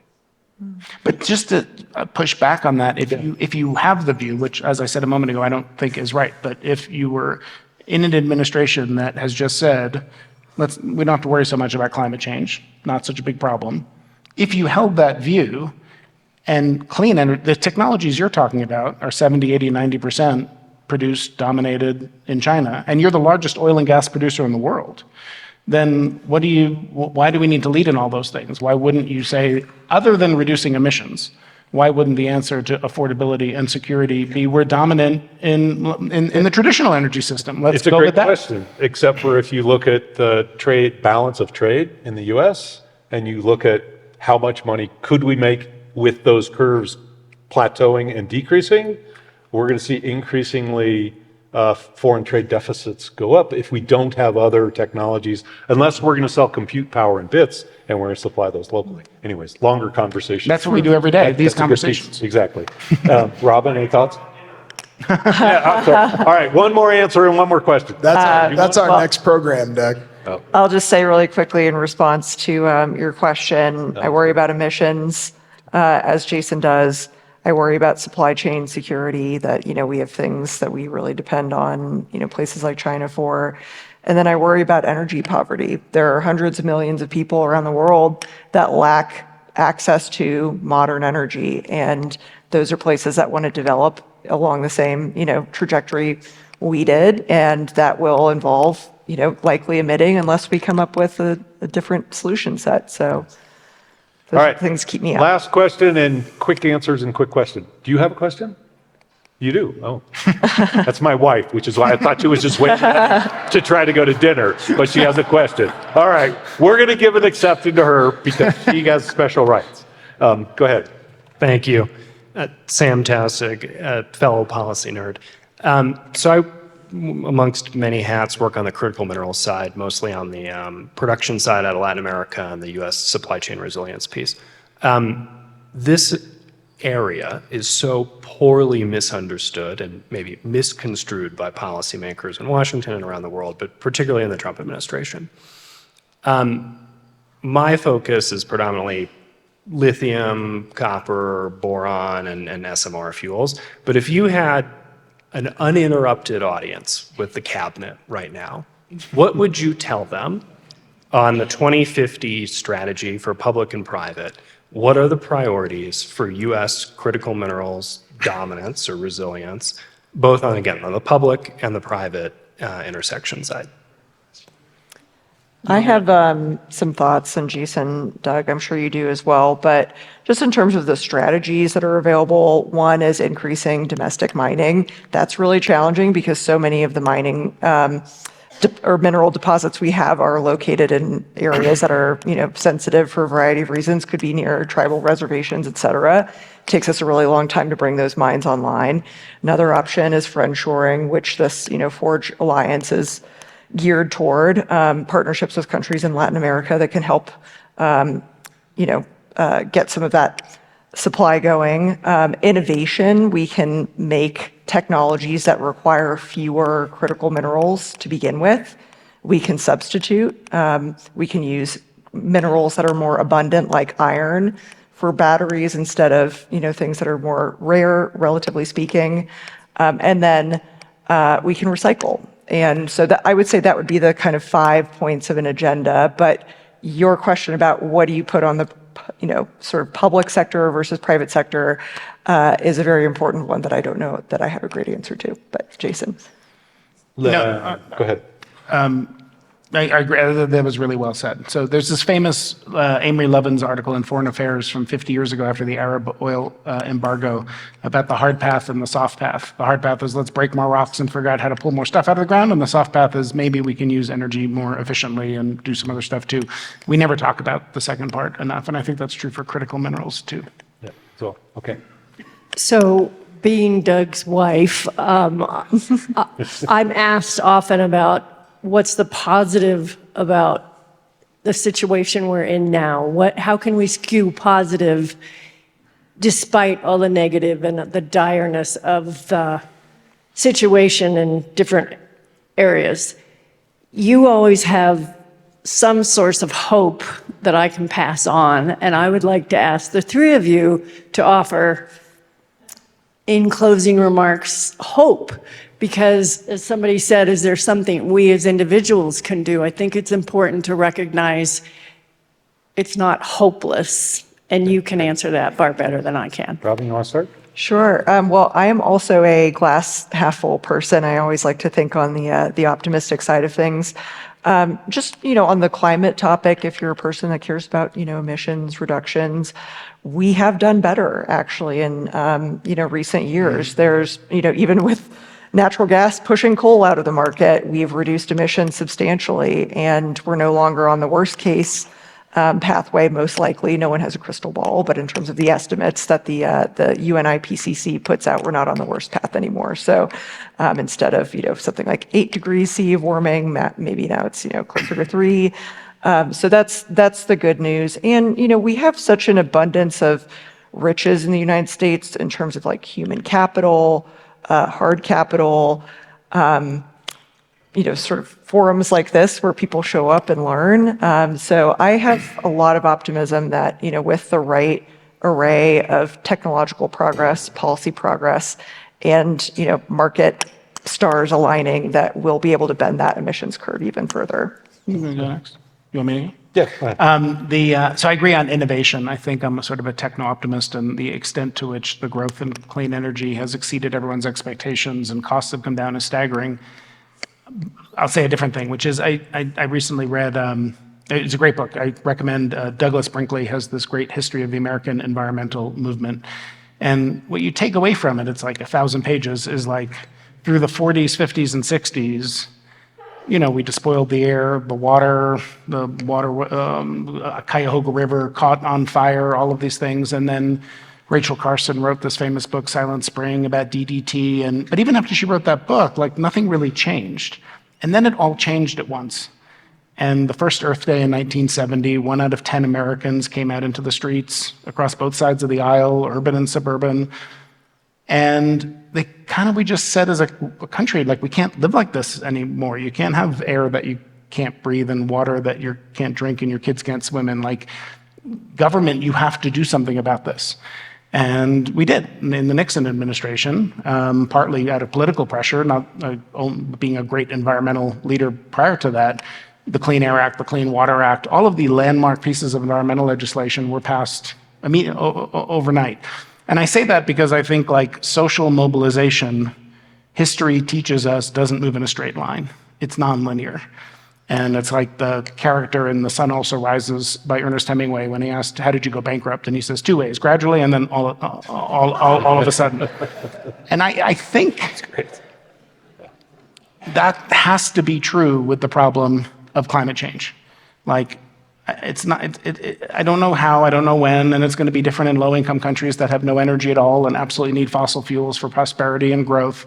But, another American economist, Herbert Stein's law is like, if something cannot go on forever, it will stop. That has to be true in this case. And I think that the broad social sense of urgency to do something about it is going to follow a similar tipping point path. And I think companies and others should kind of think about that for long-term planning. And I don't know what that means, but that has been the history of the environmental movement. Great. I'll add to these instead of repeat.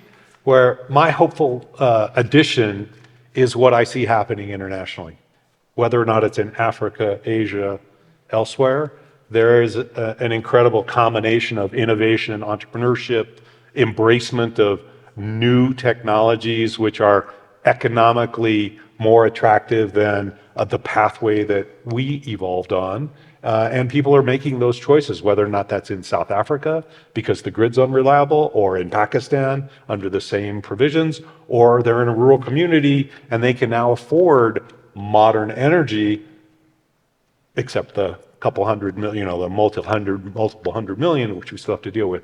But that innovation and the uptake of modern energy solutions is my hopeful place to add to these pieces. So over to you. A huge topic and huge brains and huge experience. Thank you for spending your evening with us. Robin Millican, Jason Bordoff, and Douglas Arent.